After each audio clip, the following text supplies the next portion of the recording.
Hello guys, সবাইকে জানাই গণেশ চতুর্থীর অনেক অনেক ভালোবাসা এবং শুভেচ্ছা। তা গণেশজির একটি দাঁত ভাঙা কেন, এই সম্বন্ধে পাগা একটি গল্প আপনাদের শোনাচ্ছে। পুরাণ মতে মহর্ষি বেদব্যাস মহাভারত রচনার জন্য এমন একজন লেখক খুঁজছিলেন যিনি নিরবিচ্ছিন্নভাবে লিখতে পারেন। তখন দেবতা ও জ্ঞানের প্রতীক গণেশ এগিয়ে এসে শর্ত দেন, আমি লিখব, তবে থামবে না। ব্যাসদেবের পাল্টা শর্ত দেন, তুমি বুঝে তারপর লিখবে।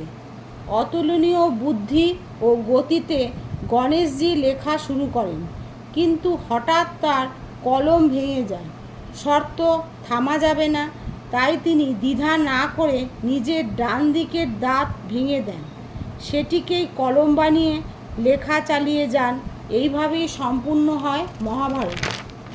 এই ঘটনা শেখায় জ্ঞান ও কর্তব্যের জন্য ত্যাগ স্বীকার করতে হয়। সত্যিকারের ভক্তি ও নিষ্ঠা মানে কাজের শেষ না হওয়া পর্যন্ত হার না মানা। তা এই প্রসঙ্গে পাগা একটা মহাভারতের সুন্দর শ্লোক আপনাদের শোনাচ্ছে, আপনারা সবাই শুনুন এবং পাগার সঙ্গে এই শ্লোকটি করুন। সবাই ভালো থাকবেন। নমস্কার।